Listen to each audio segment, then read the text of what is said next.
Our next guest is no stranger to the orange carpet. Please welcome back real estate expert Voltaire Lepe and his special guest, Judge David Moon. Welcome to the show, fellas. Thank you. How you doing? Doing good. All right. It's great to have you here.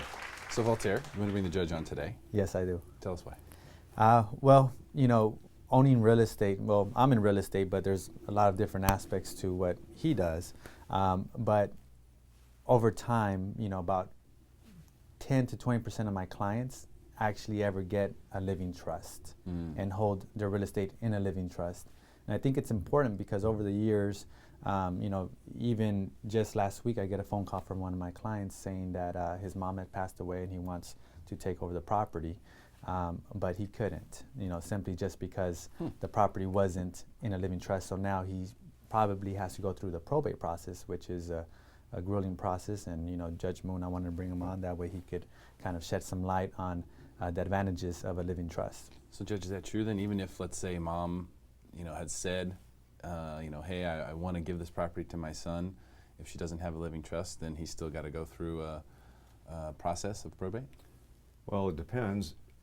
If she has a will and names him as for example, the executor or the administrator of her estate, and he's the beneficiary, you probably, under those circumstances, arguably don't need a living trust. Okay, you arguably wouldn't. But if there was another sibling in there or someone else?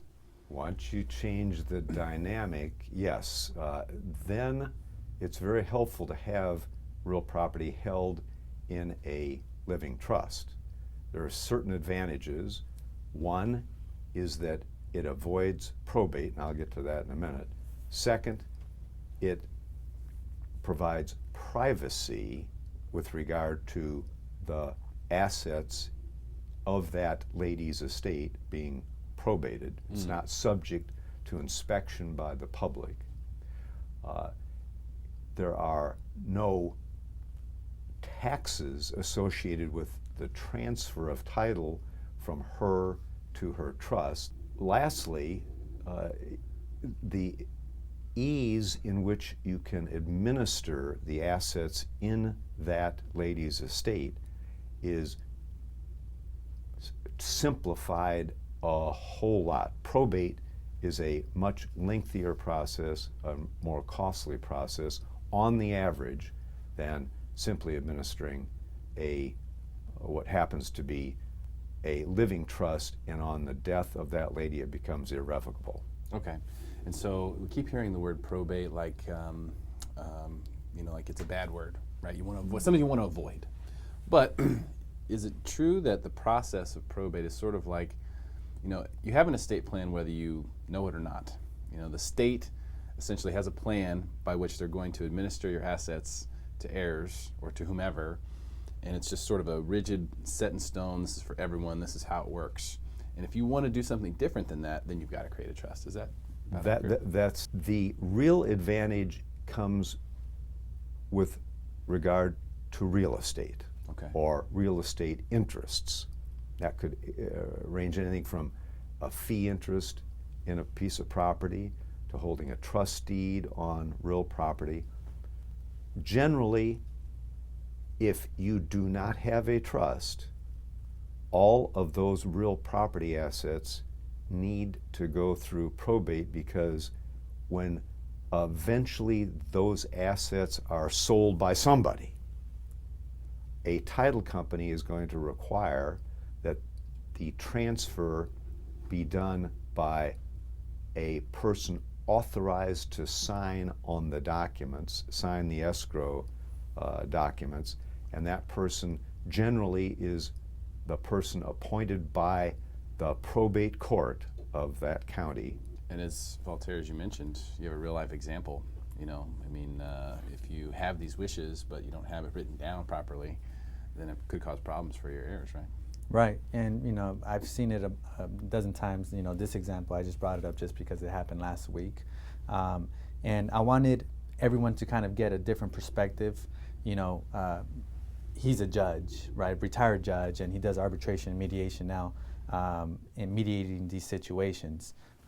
and I know I've spoken to attorneys that have a different, point of view because they're trying to sell something. They're trying to sell, living trust and different things. But I wanted a different point of view from someone that's been a judge in a court, and seen, thousands of cases, and different examples. So, that's why I wanted to bring him today. Yeah. So, Judge, the process of probate then is just sort of the process of trying to figure out who it is that can sign on that dotted line.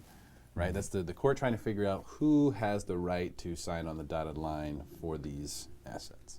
If the person simply wants a simple will, let's say that attorneys charge $250 or $500, whatever it happens to be, to prepare that simple will, as opposed to what they'd have to charge for preparing a complete estate plan, which might include such things, not just the trust itself, but could involve a health care directive, powers of attorney, and the like.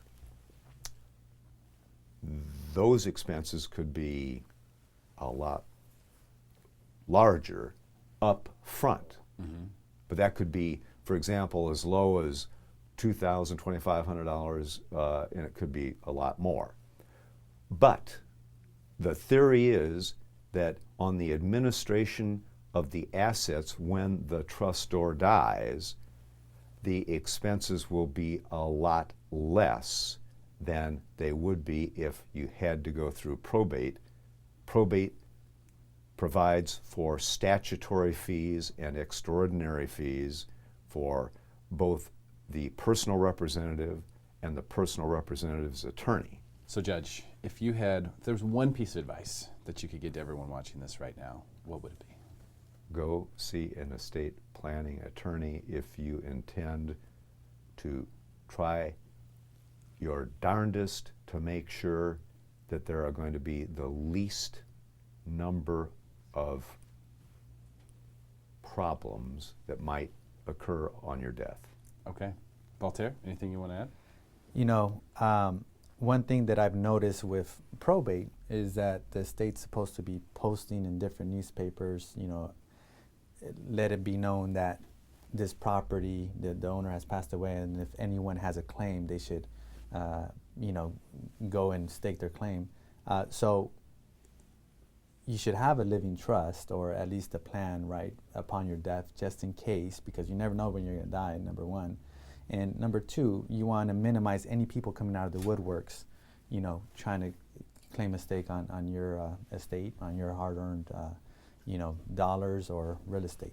Okay, makes sense. Is this something that should be done no matter what age you are? So even if, at my age, I'm not Right. very old, but I could die at any time, I should still get a living trust. Correct. Yeah, I help people all the time by, first-time buyers, millennials, and, one piece of advice when we go over the way they could hold title is, hey, you should see an attorney about possibly creating a trust. That way, if something happens to you, your beneficiaries, get what you intended for them to get. And most people don't take that advice. So unfortunately, most people don't. And if you just postpone and keep procrastinating, then over time, guess what? You're never going to have one. Okay, great stuff, Voltaire. Thank you so much for being here today. Really appreciate your time. Judge, You're welcome. Thanks for your time. Thank you for coming. Really appreciate it. Quite Stick welcome. around for more Smarter San Diego TV, where we guarantee to make you smarter than everyone else. Commercial free. That's the thing. renminbi is going to get a lot weaker, product which that they makes the present dollar to a the lot market. stronger, They're and always that trying kills off to all the other better their emerging product, markets better as their well, systems, and make because sure they're that reliant on putting something getting. good. Yeah, I've they've never got to pay heard back of their loans in the dollar. an They've got investor to pay group back or a flipping obligations company in that will dollars. come back a They've year oil's later to traded fix in something. If there's a dollars.